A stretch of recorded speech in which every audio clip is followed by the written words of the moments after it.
Mid cap নিফটিতে structure কি? Mid cap নিফটিতে structure আছে upside, trend চলছে একটা আপসাইড, মানে অল টাইম হাই টাচ করেছে, তারপরেও নতুন অল টাইম হাই বানিয়েছে মিড ক্যাপ। ঠিক আছে, তো মিড ক্যাপ যদি কালকে মানে মন্ডের দিনকে 29 তারিখে যদি মন্ডের দিনকে মিড ক্যাপ একটা বড় গ্যাপ গ্যাপ ডাউন ওপেন হয়, সরি গ্যাপ আপ যদি ওপেন হয়, ধরো এখান থেকে একটা গ্যাপ আপ ওপেন হলো, এই ঠিক এই লেভেলে, ধরে নাও এই লেভেলে গ্যাপ আপ ওপেন হলো, তাহলে ভাই আমি ছোট কোয়ান্টিটি নিয়ে আমি আপসাইডে আমি একটা র্যালি পয়েন্ট ক্যাপচার করার চেষ্টা করব আপসাইডে। কিন্তু এটার টার্গেট আমি কিছু বলতে পারবো না, কারণ এখানে কোনো কিছু নেই, এখানে পুরো আকাশ খোলা আছে, ওর জন্য ও আকাশ যেতেই পারে, ও আকাশ আসমান যা আছে ছুঁয়ে নিতে পারে, এটা ওর জন্য পার্সোনাল, এটা ওর পার্সোনাল স্পেসিফিক হবে, আমার জন্য কিছু না।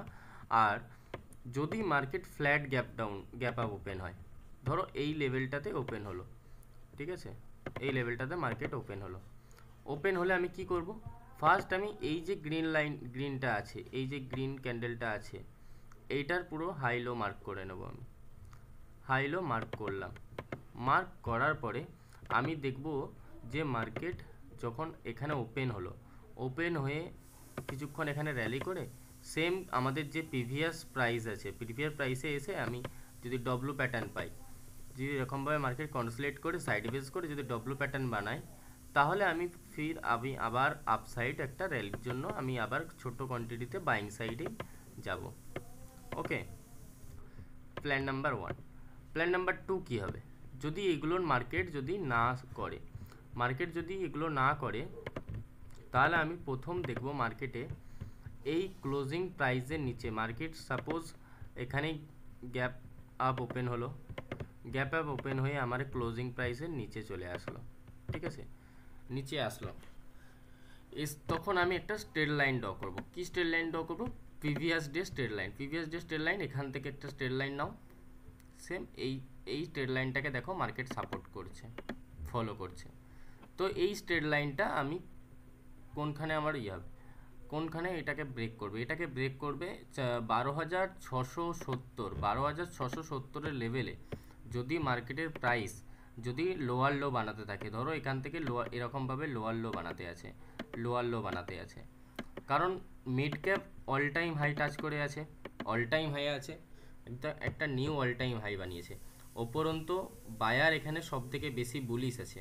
যদি পিসিআর দেখি বা ওপেন ইন্টারেস্ট দেখি, তাহলে বায়ার এখানে মিড ক্যাপে প্রচণ্ড আছে, তাদের স্টপ লস নিচেতে অ্যাভেলেবেল হয়েছে, মার্কেটকে একবার হলো তার স্টপ লসকে হিট করতে হবে, তো আমি স্টপ লস হিট করবে কি করবে না সেটা মার্কেটের পার্সোনাল ব্যাপার, তো আমি শুধু জাস্ট দেখব যে মার্কেটে কি ট্রেন্ড বানাচ্ছে। যদি আমার এখানে সেম ক্লোজিং প্রাইসে মানে প্রিভিয়াস শুক্রবারের ফ্রাইডেতে যদি আমার এই গ্রিনের যে ক্লোজিং প্রাইস আছে, এই ক্লোজিং প্রাইসে যদি আমার ডব্লু প্যাটার্ন বানায়, কারণ এখানে তো অ্যানালাইসিস তো সেরকম কিছু হবে না, কারণ এটা অল টাইম হাই আছে, শুধু ডাউন সাইডেরই অ্যানালাইসিস থাকবে, যদি এখান থেকে আমার ডব্লু প্যাটার্ন বানাই এই ক্লোজিং প্রাইসের সাপোর্টে, তাহলে আমি আপসাইডে ছোট কোয়ান্টিটিতে আমি যাব আপসাইডে। ওকে, এক্সপায়ারি ভিউ এটা। আর যদি মার্কেট এই স্ট্রেট লাইনকে ফলো না করে, যদি এই ব্লু স্ট্রেট লাইনকে যদি স্ট্রেট লাইনে যদি ডিপ করে, ধরো এখান থেকে ডিপ করলো এই স্ট্রেট লাইনে, এরকমভাবে একটা ডিপ করলো, একটা বড় রেড ক্যান্ডেলে ডিপ করলো, তাহলে আমি এর এর হাইয়েতে আমি এসএল দিয়ে নিচে এন্ট্রি করব, এই ক্যান্ডেলের ক্লোজে নিচে এন্ট্রি করে আমি ফার্স্ট টার্গেট নেব, নিচে ডাউন সাইডে আমার ফার্স্ট টার্গেট হয়ে দাঁড়াবে, ফার্স্ট টার্গেট 12,651, আর সেকেন্ড টার্গেট হবে আমার 12,631, ঠিক আছে, কারণ এই দুটো ভালো একটা মার্কেটে 5 মিনিটের টাইম ফ্রেমে সাপোর্ট আছে এই দুটো।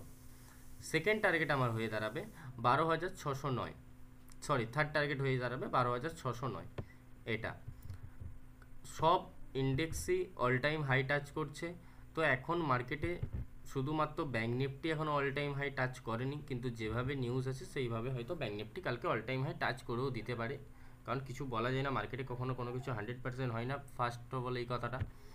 আরও একটা জিনিস আমি তোমাদেরকে বোঝাই, যদি সিম্পল একটা কথা ভাবো, মার্কেট কেন ডাউনে ফল করতে পারে। আমি যে বলছি মার্কেটে আমি বেশি আপসাইড টার্গেট দিচ্ছি না, ডাউন সাইড কেন টার্গেট দিচ্ছি।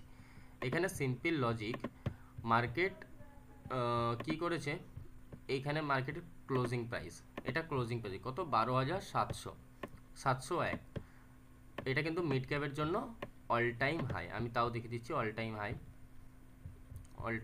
কারণ এর আগে মার্কেট এই লেভেলটাকে কখনো টাচ করেনি। দেখো আমি আজকে 2024 সালের জুন, আমি এটা 1 ঘন্টার ডে ক্যান্ডেল করে দিই। 1 সেকেন্ড, ডে ক্যান্ডেল করলে বোঝা যাবে। ডে ক্যান্ডেলে আমি এটা আছি কত তারিখে, 2022 সালে আছি। ডে ক্যান্ডেলে আমি এটা আছি 2022 সালে। তো 2022 সাল থেকে যদি আমি ধরি, তাহলে এখানটা দেখো অল টাইম হাই টাচ করে আছে mid cap, all time high, নতুন হাই বানিয়েছে ফ্রাইডেতে। তো হাইডেতে যেহেতু নতুন হাই বানিয়েছে, তো বেশিরভাগ ডাউন সাইডে আমার ভিউ আসবে, কারণ মার্কেট কখনো ওয়ান ওয়ে মুভমেন্ট করার আগে ওকে নিচের সাইডে একবার রিটেস্ট করতে আসতে পারে। তাহলে সেই রিটেস্টটা আমাদেরকে ধরতে হবে, সেই এসএলটা। কারণ মিড ক্যাপেও অনেকের বিটিএসটি আছে যারা আপসাইড বিটিএসটি রেখেছে। তো আপসাইড বিটিএসটির তারা প্রফিট বুকিং করবে মর্নিংয়ে 9টা থেকে 9:45-এর মধ্যে তারা সেটেল হয়ে যাবে। প্রথম এটা ফার্স্ট যখন সেটেল হয়ে গেল, তারা ধরো এইখানে মার্কেট গ্যাপ আপ ওপেন হলো এই জায়গাটাতে, দিয়ে এখানে অল প্রফিট বুকিং আসলো, পি বুক এখানে কমপ্লিট হয়ে গেল। এখানে আমার পি বুক কমপ্লিট। তো পি বুক যখনই আমার এখানে কমপ্লিট হলো, তো পি বুক কমপ্লিটের পরে মার্কেট কি করবে, একটা ছোট্ট ডাউন সাইড, কারণ অত কোয়ান্টিটি ছিল এখানে ম্যাক্সিমাম, ধরো বিটিএসটিতে যখন সবাই করেছে, ধরো এখানে 1 লাখ কোয়ান্টিটি প্রফিট বুকিং আসলো। ধরো এখানে টোটাল 1.5 লাখ কোয়ান্টিটি আছে এই লেভেলটাতে, প্রফিট বুকিং টোটাল বিটিএসটিতে 1.5 লাখ কোয়ান্টিটি আছে, 1.5 লাখ লট আছে। 1.5 লাখ লটে আমি 1 লাখ লট আমার প্রফিট বুকিং হলো, তাহলে আমার লট সাইজ কমে গেছে মিড ক্যাপের জন্য। তো মার্কেট যখন অর্ডারটা যখন কমে গেছে, তাহলে 1.5 লাখকে ওকে বের করতে হবে, ওটাকেও বের করে দেবে, বের করার চেষ্টা করবে, ওই লটটাকেও বের করার চেষ্টা করবে আপসাইডে। তখন মার্কেট এম প্যাটার্ন বানিয়ে এই লেভেলে এম প্যাটার্ন বানাবে। তখন যদি এম প্যাটার্ন বানাই, তাহলে বুঝে নেবে যে মার্কেট ডাউনফল করতে এসেছে, ডাউনফল করবে। কিন্তু এটার কনফার্মেশন আমি কখন পাবো, 12,640, এই 670, 12,670, হ্যাঁ 12,670 লেভেলে আমাকে স্ট্রেট লাইনের ব্রেকআউট হবে, যে ডাউন সাইড যেই স্ট্রেট লাইনটাকে মার্কেট ফলো করছিল আপসাইডে যাওয়ার জন্য, সেই স্ট্রেট লাইনের ব্রেকআউট হবে। সেই স্ট্রেট লাইন ব্রেকআউটে আমি ডাউন সাইডে একটা পজিশনে বসাবো ছোট্ট কোয়ান্টিটি, পার্সোনাল, এটা আমার পার্সোনাল ভিউ, তোমরা চাইলে করতে পারো, আমি আমার অ্যানালাইসিস বলছি, এটা মার্কেটের সাথে কালকে হতে পারে। নেক্সট, যদি ক্লোজিং প্রাইসে, আবারও বলি, ধরো ক্লোজিং প্রাইসে মার্কেট এসে এই জায়গাটাতে এসে মার্কেট সাইডওয়েজ, মার্কেট ধরো এটা প্রিভিয়াস ফ্রাইডে ক্লোজিং প্রাইস, তো প্রিভিয়াস ক্লোজিং প্রাইসে আমার মার্কেট কি করছে, মার্কেট আমার এখানে করছে কি সাইডওয়েজ করে দিয়েছে, এই লেভেলটাতে এসে মার্কেট সাইডওয়েজ করেছে। কারণ এখান থেকে মার্কেট কি বায়ার না ঠিকঠাক না সেলার ঠিকঠাক, সবাই একরকম হয়ে আছে। তো এখানে আমি দেখব যে এখানে কি প্যাটার্ন হচ্ছে, এই জায়গাটাতে আমার প্যাটার্নটা কি বানাচ্ছে, মার্কেট সাইডওয়েজ করে কি প্যাটার্ন বানানোর চেষ্টা করছে। আমি যদি বুঝতে পারি যে এখানে ছোট বা বড়, যদি ছোটও হয় বা বড়ও হয়, কি বানাচ্ছে, ডব্লু প্যাটার্ন বানাচ্ছে না এম প্যাটার্ন বানাচ্ছে, কি বানাতে চেষ্টা করছে, এইটা আমাকে দেখতে হবে। তো যদি ডব্লু প্যাটার্ন এখান থেকে হয়, বেশিরভাগ সময় সাপোর্টিভ ডব্লু প্যাটার্নই হয়, তো ডব্লু প্যাটার্ন যদি হয়, তাহলে আমি আবার নেক্সট যে মার্কেটে ওপেনিং প্রাইস থাকবে, মার্কেটে মর্নিং 9:15 যে ওপেনিং প্রাইস থাকবে, ধরো এখানে সাপোজ আমি ওপেনিং প্রাইস আছে, তো আমার সেই এই লেভেল থেকে আমার সেই ক্লোজিং ওপেনিং প্রাইসে আমার টার্গেট হয়ে দাঁড়াবে। ওকে, সেটা আমার ফার্স্ট টার্গেট হয়ে যাবে। সেকেন্ড টার্গেট, তার থেকে আরও আমি 20 পয়েন্ট ক্যাপচার করার চেষ্টা করব, ইন্ডেক্স টার্গেট বলছি আমি, কিন্তু প্রিমিয়াম টার্গেট বলছি না, আমি ইন্ডেক্সের টার্গেট বলছি। ওকে, থার্ড, আমার সব সময় আমি কলকে চাইবো শর্ট করার জন্য, কলকে আমি শর্ট করার চেষ্টা করব, শর্ট বাইং করার চেষ্টা করব। কারণ নিফটি আর মিড ক্যাপ নিফটি দুজনেই নতুন অল টাইম হাই বানিয়ে ফেলেছে। তো উপরে পুরো আকাশ খোলা, ও যেখানে খুশি চলে যেতে পারে, ঠিক না? তো যদি ধরো মার্কেট, আমি এখান থেকে কেন আমি বলছি ছোট কোয়ান্টিটিতে কেন আমি বাইং করতে বলছি, ধরো মার্কেট এখানে তুমি ছোট কোয়ান্টিটিতে যদি বাইং না করো, ছোট পয়েন্টে যদি না তুমি ক্যাপচার করতে পারো, মার্কেট সেম লেভেলে এসে পুরো রিভার্স করলো, ডবল সিঙ্গেল ক্যান্ডেল এখান পর্যন্ত রিভার্স করে গেল, সিঙ্গেল বা ডবল ক্যান্ডেলে রিভার্স করিয়ে দিল। এটা মার্কেটের জন্য কোনো বড় ব্যাপার না, তাই না? একটা মার্কেটের জন্য 3-4টে ক্যান্ডেলে রিভার্স করানো কোনো বড় ব্যাপার না, তো করে নিতে পারে সে, তোমার স্টপ লসটাকে হিট করানোর জন্য সে করে নিতে পারে। তো অনেকে বায়ার, এখানে কালকের মার্কেটে সেলার কতবার ঢোকার চেষ্টা করেছে দেখো, এই লেভেলে সেলার ঢোকার চেষ্টা করেছিল, সেলারকে পারেনি, বায়ার হাবি থাকার জন্য সেলার অ্যাক্টিভ হতে পারেনি, বায়ারই অ্যাক্টিভ ছিল। সেম এই 3টে লেভেলে সেলার অ্যাক্টিভ ছিল। ওকে, এই লেভেলটা তো সেলার অ্যাক্টিভ ছিল কিন্তু পারেনি, সেলার অতটাও মার্কেটকে নিচে ঝুলাতে পারেনি, বায়ার বড়োভাবে অ্যাক্টিভ ছিল। তো যখন অল টাইম হাই আছে, বড় বড় সেলার কি করবে, এখান থেকে ওরা কলকে শর্ট করার চেষ্টা করবে ডাউন সাইডে, কলের কালকে আবার এক্সপায়ারি আছে, তো এরা চেষ্টা করবে সবসময় একে ডাউন করানোর, সেলাররা এটাই চেষ্টা করবে।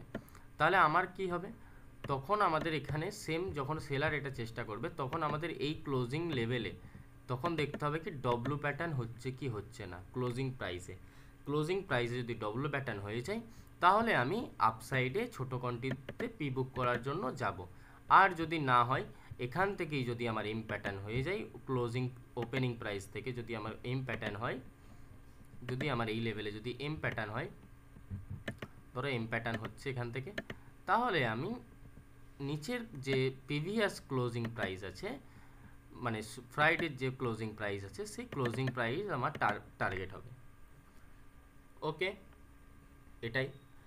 সকালে মিড ক্যাপে, অন্তত ফার্স্ট মিড ক্যাপে কেউ ডাইরেক্ট ছোট কোয়ান্টিটিতে বাইং সাইডে যেতে পারো, কেউ বড় কোয়ান্টিটিতে যাবে না, কারণ আমি তো বলবো যে যাওয়ার দরকারই নেই অন্তত মিড ক্যাপে বাইং সাইডে, কারণ অল টাইম হাই যে কোনো মুহূর্তে সিঙ্গেল ক্যান্ডেল, ধরো এই ক্যান্ডেলটাই ধরো, তুমি ধরো কোয়ান্টিটিতে তুমি ধরো এখান থেকে 10 লটে তুমি এখান থেকে গেছো, 10 লটে এই ক্যান্ডেলটা হায়ার হাই বানাচ্ছে, এতটা উপরে উঠে গেল। তো সেম ক্যান্ডেলটাই যদি এখান থেকে রিভার্স করে যায়, রিভার্স করে যদি ডাউন চলে আসে, সেম ক্যান্ডেল, জাস্ট ওয়ান ক্যান্ডেলই এটা করলো আমার সাথে বা তোমার সাথে করলো, তাহলে তোমার কি স্টপ লস হিট হতে বেশিক্ষণ টাইম লাগবে না। তো যেহেতু মার্কেট অল টাইম হাই, তো মার্কেট অল টাইম হাই কী প্যাটার্ন বানাবে, যদি 12,771-এর উপরে যদি মার্কেট যদি কনসোলিডেট করে, বারবার কনসোলিডেট করছে মার্কেট, ম্যাক্সিমাম ধরো 4-5 বার এখানকে ও টাচ করছে, একবার আসছে একবার যাচ্ছে, কীরকম, একবার উপরে যাচ্ছে, একবার নিচে আসছে, আবার উপরে যাচ্ছে, আবার নিচে আসছে, আবার উপরে যাচ্ছে, আবার নিচে আসছে, তাহলে আমি সেলিং সাইড ভালোভাবে প্ল্যান করব। এর লজিকটা হলো, মার্কেট যখনই এই লেভেলটাকে আসছে, এটা একটা ভালো সাপোর্ট হিসাবে তখন কাজ করছে, কিন্তু এই সাপোর্টে মার্কেট চাইছে একটু ডাউন নিয়ে আসছে, কিন্তু সাস্টেন করাতে পারছে না, আপসাইড তুলে নিয়ে যাচ্ছে, তার মানে সেলার এখানে খুব বেশি হয়ে গেছে, সেলার কম আছে, সেলার খুব একটা কমজোরি না, কিন্তু সেলার জোর কখন দেবে, যখন এখানে রিটেলারকে মার্কেট ফাঁসাতে পারবে। রিটেলারকে মার্কেট কীভাবে ফাঁসাবে, এখানে বারবার রিটেলার এটা দেখবে যে মার্কেট এখানে নিচে ট্রিপল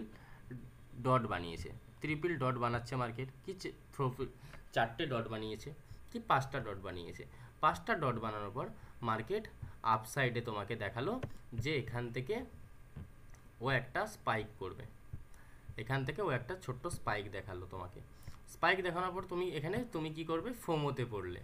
ওকে, এখানে এই লেভেলটাতে তুমি ফোমোই পড়ে গেলে এই লেভেলে দিয়ে তুমি কি করবে, এখান থেকে তার মানে মার্কেট আবার নতুন হাই বানানোর জন্য আবার আপসাইড গো করবে। কিন্তু মার্কেট কি করলো, এখানে যে সেলাররা এন্ট্রি করছিল তাদের স্টপ লসটা অ্যাভেলেবেল হয়েছিল ঠিক এই লেভেলটাতে বা এই লেভেলটাতে, তাদের স্টপ লসকে হিট করানোর জন্য মার্কেট গেল উপরে, আপসাইডে নিয়ে গিয়ে কি করবে, মার্কেট ডাউন সাইডে মুভ করাবে। ওকে, এটা হলো কালকের প্ল্যান। মিড ক্যাপটাকে সবাই কালকে একটু ধৈর্যর সাথে দেখে করবে, কেউ হুটোপাটি করবে না মার্কেটে, কারণ মার্কেটের একটু ডিসিশন যদি ভুল হয় তোমার ক্যাপিটাল ওয়াইপ আউট হয়ে যাবে। তোর নিজের ক্যাপিটালকে সেভ করার দায়িত্ব নিজের। তোর নিজের মতন করে সুন্দরভাবে ট্রেড করো কালকের দিনটে, অন্তত মিড ক্যাপে নিজেকে নিজের ধৈর্যের সাথে পেশেন্সের সাথে লেভেলকে ফলো করে করে যেও। ওকে, লেভেল যদি কারোর যদি বুঝতে সমস্যা হয় আমাকে পার্সোনালি হোয়াটসঅ্যাপ SMS করতে পারো। ওকে।